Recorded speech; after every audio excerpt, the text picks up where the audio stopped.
নমস্কার বন্ধুরা, আজকের এই গল্পে আপনাদের স্বাগতম। আমার নাম বিরাট এবং আমি গুজরাটের বাসিন্দা। এই গল্পটি আমার এবং আমার মায়ের, যা একটি সত্য ঘটনার উপর ভিত্তি করে। আমি আপনাদের সামনে এটি বলতে চাই যে কিভাবে আমি আমার মাকে প্রস্তুত করেছিলাম যখন তার ইচ্ছা ছিল না। তাই বন্ধুরা, এই গল্পটি মন দিয়ে শুনুন। বন্ধুরা, আমাদের পরিবারে আমি, আমার বাবা, আমার মা এবং আমার একটি ছোট বোন রয়েছে। আমার বাবার নাম বিশ মোহন এবং তিনি একটি প্রাইভেট কোম্পানিতে কাজ করেন। আমার মায়ের নাম শালিনী, তিনি একজন গৃহিণী। আমার ছোট বোনের নাম অনুষ্কা এবং সে হাই স্কুলে পড়ে। আমার নাম তো আপনারা জানেনই। তাহলে চলুন আজ এগিয়ে যাই। মা বাবার প্রেমের বিয়ে হয়েছিল এবং তারা দুজনেই বেশ শিক্ষিত। তাই আমাদের বাড়ির পরিবেশ বেশ খোলামেলা এবং আধুনিক। মায়ের কথা বললে তিনি তার শরীরের খুব যত্ন নেন এবং ভালোভাবে শিক্ষিত হওয়ার কারণে শার্ট জিন্স এবং টপ পরা তার জন্য সাধারণ বিষয়। মা তার ফিটনেসের যত্ন নেওয়ার কারণে বেশ আকর্ষণীয় এবং সুন্দর দেখায়। আমি বাড়িতে তার একমাত্র ছেলে, তাই আমাকে সবসময় অনেক ভালোবাসা মেলে এবং বাবা মা কখনই আমাকে রাগান্বিত করেন না। যখনই সময় মেলে আমরা চারজন মিলে খোলামেলা কথা বলি। তাহলে এই গল্পটি শুরু হয় যখন আমি কলেজে ছিলাম। আমার পরীক্ষা শেষ হয়ে গিয়েছিল এবং গ্রীষ্মের ছুটি চলছিল। সেই সময় আমার বোনও ছুটিতে ছিল। যেহেতু আমি কখনই দাদু-দাদির বাড়ি যাইনি, তাই আমি ছুটি বাড়িতেই কাটানোর সিদ্ধান্ত নিয়েছিলাম। যদিও আমার বোন নানির বাড়ি যাওয়ার জন্য জিদ করতে শুরু করেছিল, তাই বাবা তাকে নানির বাড়ি রেখে এসেছিলেন। আমার জন্য বাড়িতে ছুটি কাটাতে কোনো সমস্যা ছিল না, কারণ আমি বাড়িতে ল্যাপটপে গেম খেলতাম এবং মোবাইলের সময় কাটাতাম। একদিন আমি ল্যাপটপে গেম খেলছিলাম এবং সেই সময় বাড়ির কাজের মেয়ে ছুটিতে গিয়েছিল, তাই মাকেই সব কাজ করতে হচ্ছিল। বাবা সকালে অফিস চলে গিয়েছিলেন এবং মা বাড়ির কাজ সামলাচ্ছিলেন। তিনি সেই দিন রাজস্থানী পোশাক পরেছিলেন এবং যেহেতু তিনি বাড়িতেই ছিলেন, তাই তিনি দুপুরটা নেননি। এই সময় মা আমার ঘরে এসে ঝাড়ু দিতে শুরু করলেন। আমি বিছানায় বসে গেম খেলছিলাম। যেই মা ঘরে এলেন এবং ঝাড়ু দিতে শুরু করলেন, আমি তার দিকে মনোযোগ দিতে শুরু করলাম, কারণ তিনি দুপুরটা নেননি। কিছু জিনিস স্পষ্ট দেখা যাচ্ছিল।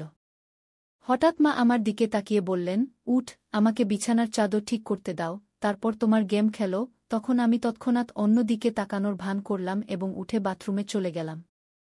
বাথরুমে গিয়ে আমি ভাবলাম, কি জানি মা আমাকে দেখে ফেলেছেন কিনা। সেই সময় আমি ভয় পেয়েছিলাম, কিন্তু আমার মনে নানা রকম ভাবনা চলতে শুরু করেছিল। আমি বুঝতে পারছিলাম না যে যা আমি দেখলাম এবং ভাবলাম তা সঠিক ছিল নাকি ভুল। তারপর আমি বেডরুমে ফিরে এসে বসে পড়লাম, কিন্তু এখন আমার মনোযোগ গেম খেলায় লাগছিল না। বিছানার চাদর ঠিক করে মা রান্নাঘরে চলে গিয়েছিলেন, তখন আমি রেহাই পেলাম যে মা কিছু সন্দেহ করেননি। তারপর আমি আমার ল্যাপটপ বন্ধ করে দিলাম এবং মোবাইলের সময় কাটাতে লাগলাম। হঠাৎ আমার কাছে একটি নোটিফিকেশন এলো এবং আমি সেটিতে ক্লিক করলাম। সেখানে আমি অনেক গল্প দেখলাম, যার মধ্যে একটি গল্প ছিল মা এবং ছেলের সম্পর্কে। আমি সেই গল্পটি পড়লাম, যেখানে ছেলে তার মায়ের সাথে কিভাবে আনন্দ উপভোগ করে। সেই গল্প পড়ে আমার মনেও একই রকম কিছু ভাবনা আসতে শুরু করল।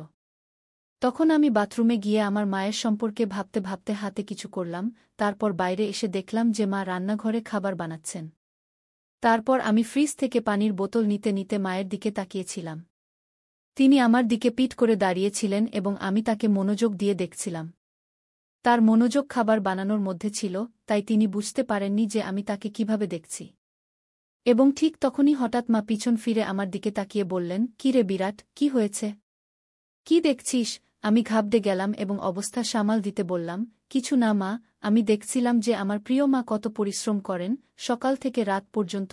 এটি শুনে মা খুব খুশি হলেন এবং তিনি বললেন, হ্যাঁ বেটা, কিছু বছরের মধ্যে তোমারও বউ চলে আসবে আমার সাহায্য করার জন্য। এবং মা হেসে পড়লেন। এতটা বলার পর আমি আমার বেডরুমে চলে গেলাম এবং ভাবলাম যে মা জানেন কি যে আমি তাকেই দেখছিলাম এবং কি ভাবছিলাম। এইভাবে মাকে দেখতে দেখতে কয়েকদিন কেটে গেল এবং তখন আমি ভাবলাম যে শুধু দেখলে কিছু হবে না, কিছু পরিকল্পনা করতে হবে। এমন ভাবতে ভাবতে সন্ধ্যা হয়ে গেল এবং বাবা অফিস থেকে বাড়ি ফিরে এলেন। তিনি বললেন যে অফিসের কাজের জন্য তাকে 1 দিনের জন্য বিদেশ যেতে হবে। কি না পেতে শুনে আমি মনে মনে খুব খুশি হলাম এবং সম্মতিতে মাথা নেড়ে দিলাম। তারপর 3 দিন পর বাবা চলে যাচ্ছিলেন এবং আমি ঠিক করলাম যে যা কিছু করতে হবে এই 1 দিনের মধ্যেই করতে হবে, না হলে আর এমন সুযোগ মিলবে না। পরের দিন মঙ্গলবার ছিল, বাবা চলে যাচ্ছিলেন, তাই একটু শপিং করতে হবে। মা এবং বাবা শপিং করতে বের হতে যাচ্ছিলেন, তখন আমাকে জিজ্ঞাসা করলেন তুমি আসবে? আমি না করে দিলাম এবং বললাম তোমরা যাও, আমি গেম খেলব। তারপর তারা দুজন চলে গেলেন এবং তারা যাওয়ার সাথে সাথেই আমি দরজা লক করে তাদের বেডরুমে গেলাম। আমি আলমারি খুলে দেখলাম যে আমার কোনো আইডিয়া মেলে কিনা, তখনই আমার একটি উপায় মাথায় এল। আমি আরও খুঁজতে লাগলাম এবং মায়ের লিপস্টিক ও বডি স্প্রে পেলাম। খুঁজতে খুঁজতে মায়ের অনেক কাপড় পেলাম, তার মধ্যে একটি ড্রেস পেলাম যা মায়ের ওয়ান পিস ছিল, লাল রঙের। এটি দেখে আমি ভাবলাম মা এই ড্রেসে কেমন দেখাবে। ভাবতে ভাবতে আমি আলমারিতে কাপড় ঠিকঠাক করে রাখলাম, কিন্তু বেডরুমে মায়ের ফটো দেখে আবার কিছু অদ্ভুত অনুভূতি হল। এখন আমি মনে মনে ঠিক করলাম যে মায়ের নামে আর কিছু হবে না, এখন কিছু করতেই হবে, তবেই আমি শান্ত হতে পারব। সবকিছু ঠিকঠাক গুছিয়ে আমি হোল রুমে এসে টিভি দেখতে লাগলাম, তখনই মা এবং বাবা ফিরে এসে বসে গেলেন। এইভাবে সেই দিন কেটে গেল এবং পরের দিন বাবা চলে যাচ্ছিলেন, তাই মা তাড়াতাড়ি উঠে সব কিছু গুছিয়ে দিলেন এবং বাবাকে নাস্তা দিয়ে বাড়ির বাকি কাজে লেগে গেলেন। সকাল ৮টায় বাবা আমাদের বিদায় বলে চলে গেলেন এবং মাও বাড়ির কাজে ব্যস্ত হয়ে গেলেন। বাবার কোম্পানির কাজে বাইরে যাওয়া আমাদের জন্য কোনো নতুন বিষয় ছিল না। মা তাড়াতাড়ি উঠে বাবাকে সামলানোর চেষ্টায় গোসল করতে যাননি। বাবার চলে যাওয়ার পর সকাল ৯:০০ বাজে মাম্মি নাহাতে চলে গেল আর আমি হলে টিভি দেখছিলাম। হঠাৎ মাম্মির আওয়াজ এল, কি বিরাট তোয়ালে দে দৌগু। আমি বাইরেই ভুলে গিয়েছিলাম। আমি তৎক্ষণাৎ তোয়ালে নিয়ে গেলাম। মাম্মি দরজা একটু খুলল আর তোয়ালে নেওয়ার জন্য হাত বাড়াল। যখন মাম্মি তোয়ালের জন্য হাত বাড়াল তখন আমি দেখলাম মাম্মির চুল সম্পূর্ণ ভেজা ছিল, তার হাত থেকে পানি টপকাচ্ছিল আর তার মুখ ও হাতে পানির বিন্দু দেখে মাম্মি আমার কাছে অত্যন্ত সুন্দর লাগল। যখন মাম্মি হাত সামনে করল তখন সে একটু সাইডে সরে গিয়েছিল, তখন আমি তাকে একটু দেখলাম আর তার উপর পানির বিন্দু ছিল। তার হাত যেন আমাকে ভিতরে ডাকছিল, কিন্তু সে চালাক ছিল, তৎক্ষণাৎ ভিতরে সরে গেল এমন লাগছিল। আমি তৎক্ষণাৎ ভিতরে গিয়ে তাকে দাঁড়িয়ে দাঁড়িয়েই আনন্দ দেই। যাই হোক, পাপা বাড়িতে ছিল না, কিন্তু আমি নিজেকে নিয়ন্ত্রণ করলাম আর হলে এসে বসলাম। তারপর ৫ মিনিট পর মাম্মি তোয়ালে জড়িয়ে হলে এল আর টিভির পাশের শীষের সামনে দাঁড়িয়ে হেয়ার ড্রায়ার দিয়ে চুল শুকাতে লাগল। আমি আরও বেশি অস্থির হয়ে গেলাম আর তাকে পেছন থেকে দেখতে লাগলাম। যখন মাম্মি তার চুলে হাত দিয়ে হেয়ার ড্রায়ার দিয়ে চুল শুকাচ্ছিল তার জন্য এই সব নর্মাল ছিল, কিন্তু তার কি জানা ছিল পেছনে সোফায় বসে থাকা ছেলে তাকে আনন্দ দিতে পাগল হয়ে যাচ্ছে আর তাকে পেছন থেকে দেখছে। আমি মনে মনে ভাবলাম আজ থেকেই চেষ্টা করা উচিত। আর আমি সময় নষ্ট না করে বললাম, মাম্মি তুই সবসময় ৫:৫৭ ড্রেসই পরিস বাড়িতে কি? তখন মাম্মি বলল, কেন রে বেটা, এমন কি আছে, আমি যা ভাল লাগে তাই পরি, তোমার কেন মনে হয় অন্য কিছু পরা উচিত? তখন আমি বললাম, কিছু না মাম্মি, কাল যখন তুই জিন্স আর টপ পরেছিলি তখন এমনিতেই বলছিলাম কি? তখন মাম্মি বলল, অরে পাগল, বাড়িতে কে জিন্স আর টপ পরে বাইরে যেতে হলে তো পরবেই নাকি? তারপর আমি বললাম, কি এমন না মাম্মি, যখন তুই শাড়ি আর রাজস্থানী ড্রেস পরিস তখন একটু বয়স্ক লাগে তাই বললাম। তারপর মাম্মি উত্তর দিল, কি এখন যুবক বকর কি করব, যাকে ভালোবেসেছি তার সাথে বিয়ে করেছি, আর এখন তোমার মতো অলস ছেলে আর অনুষ্কার মতো সুন্দর মেয়ে আছে, আর কি চাই? এত বলেই মাম্মি জোরে হেসে উঠল আর বেডরুমে কাপড় পরতে চলে গেল। আমিও হেসে উঠলাম আর টিভি দেখতে লাগলাম। কিছুক্ষণ পর মাম্মি বাইরে এল, কাপড় বদলে দেখে আমার খুশিও হলো আর নারাজগিও হল, কারণ সে আমার কথা মানল। নারাজ এজন্য যে সে আবার সম্পূর্ণ ঢেকে গেল। মাম্মি হলে এল আর বলল, এখন কেমন লাগছে?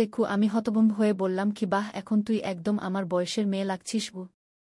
মাম্মি বলল, অরে বুদ্ধু, তোর আর আমার মধ্যে ১৮ বছরের পার্থক্য আছে, আর আমি কেমন করে তোমার বয়সের লাগতে পারি?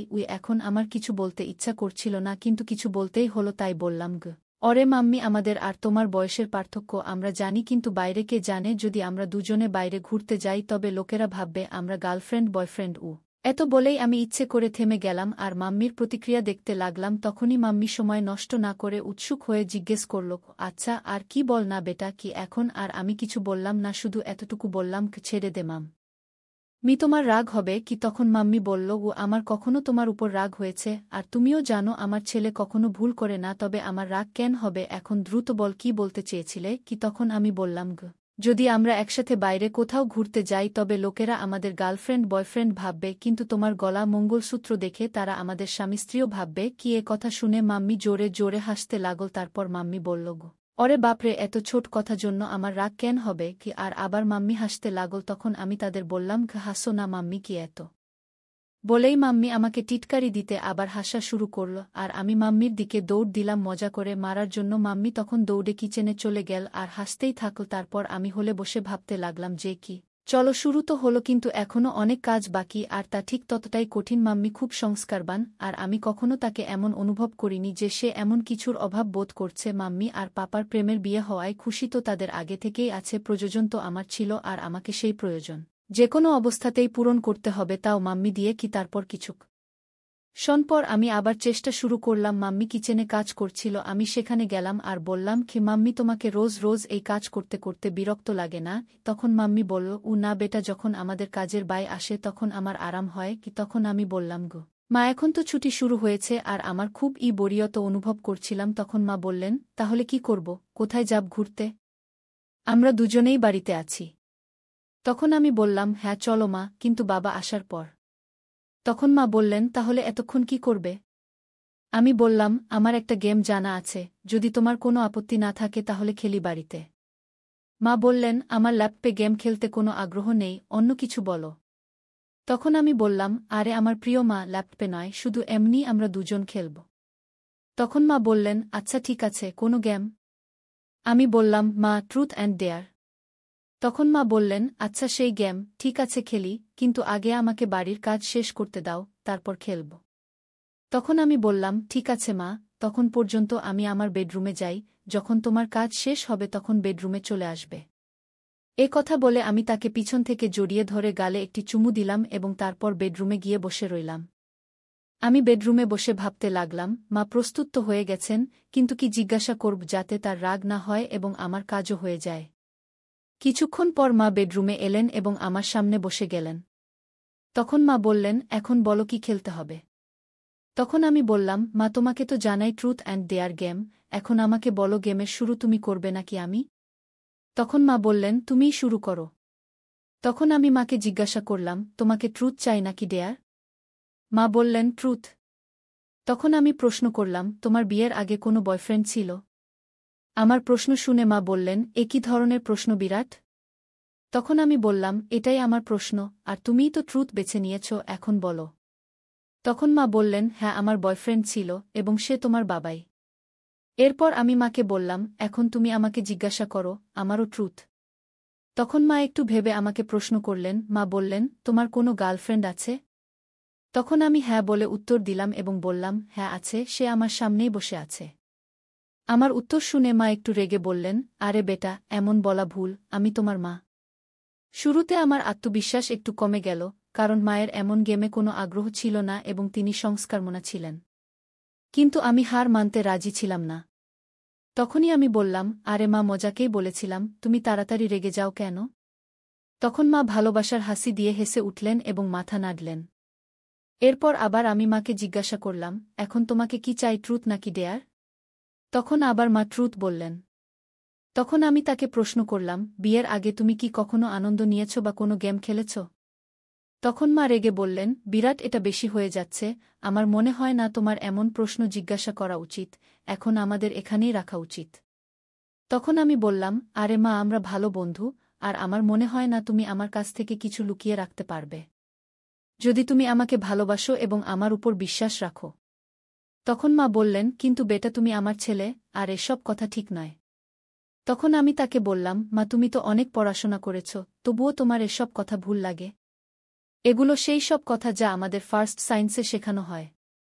তখন মা বললেন, এগুলো সায়েন্সে শেখানো হয় না বেটা। তখন আমি বললাম, না শেখানো হয়, তাহলে আমাকে এসব বিষয়ে কিছুই জানা উচিত নয়। এরপর মা বললেন, তোমার সব কিছু জানার পূর্ণ অধিকার আছে, কিন্তু মনে রেখো তুমি কাকে জিজ্ঞাসা করছ। তুমি আমাকে, অর্থাৎ তোমার মাকে এসব জিজ্ঞাসা করছ। তখন আমি বললাম, মা, তোমাকেও তো জানা আমার কোনো বন্ধু বা গার্লফ্রেন্ড নেই, তাহলে আমি কাকে জিজ্ঞাসা করব? তুমিই আছ যার সাথে আমি সব কথা বলি। তখন মা একটু খারাপ লাগল, কারণ ছোটবেলা থেকেই আমি বেশি বাইরে যাইনি এবং তাই আমার বেশি বন্ধুও ছিল না। তার বুঝতে অসুবিধা হল না যে আমি মানব না, তাই তিনি কথা বলতে রাজি হলেন। তখন মা বললেন, হ্যাঁ আমরা কয়েকবার এমন করেছি এবং একবার আনন্দ নিয়েছিলাম। তখন আমি বললাম, মা, এত ছোট কথা বলতে এত সময় নিলে? তখন মা বললেন, এখন তো খুশি হয়েছ না? আমি হার মানিনি, কারণ আমি জানতাম, যদি এখন থামি তবে আর কখনো মায়ের সাথে কথা বলতে পারব না। কোনোভাবে মাকে শান্ত করলাম এবং গেম আবার শুরু করলাম। আমি বললাম, ঠিক আছে মা, গালি সঠিক, এখন আমি করব। তখন মা বললেন, হ্যাঁ দ্রুত করো। তখন আমি মায়ের কাছে গেলাম এবং কিছুক্ষণ তাকিয়ে থাকলাম। তারপর আমি যা করা উচিত ছিল না তা করলাম। ধীরে ধীরে মাকে প্রস্তুত করে আমি মজা নেওয়া শুরু করলাম। এখনই কিছুটা নিয়েছিলাম, তখনই মা আমাকে থামানোর চেষ্টা করলেন। তখন আমি অনুভব করলাম যে আমি আমার সীমা অতিক্রম করছি। এই সময় মায়ের চোখে অসন্তোষ এবং চিন্তা স্পষ্টভাবে দেখা যাচ্ছিল। তিনি আমাকে স্নেহে বুঝিয়ে বললেন, বিরাট, এই সব কথা একটি মজাক পর্যন্ত ঠিক আছে, কিন্তু মা-ছেলের সম্পর্কের একটি মর্যাদা আছে, আমাদের তা অতিক্রম করা উচিত নয়। আমি মায়ের কথা গভীরভাবে নিলাম। আমিও বুঝতে পারলাম যে মায়ের মন কষ্ট দেওয়া ভুল ছিল। আমি মায়ের কাছে তাড়াতাড়ি ক্ষমা চাইলাম এবং প্রতিশ্রুতি দিলাম যে এখন থেকে এমন কোনো মজাক করব না যা আমাদের সম্পর্কে দূরত্ব আনবে। মা আমার ক্ষমা গ্রহণ করে আমাকে জড়িয়ে ধরে বললেন, বেটা, আমি সবসময় তোমার বন্ধু থাকব, কিন্তু আমাদের এও মনে রাখতে হবে যে আমাদের সম্পর্কের কিছু সীমা আছে। তখন আমি মাকে বললাম, হ্যাঁ মা, এখন আমি বুঝেছি, আমি আপনাকে কখনো কষ্ট দেব না। এরপর আমরা দুজনেই হেসে আবার সাধারণ কথোপকথন শুরু করলাম। এখন মা আমাকে আমার বন্ধুদের সাথে বেশি সময় কাটানোর পরামর্শ দিলেন এবং বললেন যে জীবনে সম্পর্কের মর্যাদা এবং সম্মান বজায় রাখা অত্যন্ত গুরুত্বপূর্ণ। এই কথোপকথন আমাকে শিখিয়েছে যে মজাকেরও একটি সীমা আছে এবং সম্পর্কে পারস্পরিক বোঝাপড়া এবং সম্মান থাকা উচিত। শেষে আমরা দুজনেই একে অপরের সাথে হেসে খেলা শেষ করলাম এবং এই প্রতিশ্রুতি দিলাম যে আমাদের মধ্যে বন্ধুত্ব এবং ভালোবাসা সবসময় থাকবে, কিন্তু সম্পর্কের মর্যাদা কখনো ভুলব না। তাই বন্ধুরা, এটা ছিল আমাদের আজকের ছোট্ট গল্প। আপনি এই গল্পটি কেমন লাগলো কমেন্ট করে অবশ্যই জানাবেন। যদি গল্পটি পছন্দ হয়ে থাকে তবে লাইক করুন এবং আপনার বন্ধুদের সাথে শেয়ার করুন। এগিয়ে এমনই রোমাঞ্চকর গল্পের জন্য আমাদের চ্যানেল সাবস্ক্রাইব করুন এবং বেল আইকন টিপতে ভুলবেন না, যাতে আপনি আমাদের কোনো গল্প মিস না করেন। ধন্যবাদ।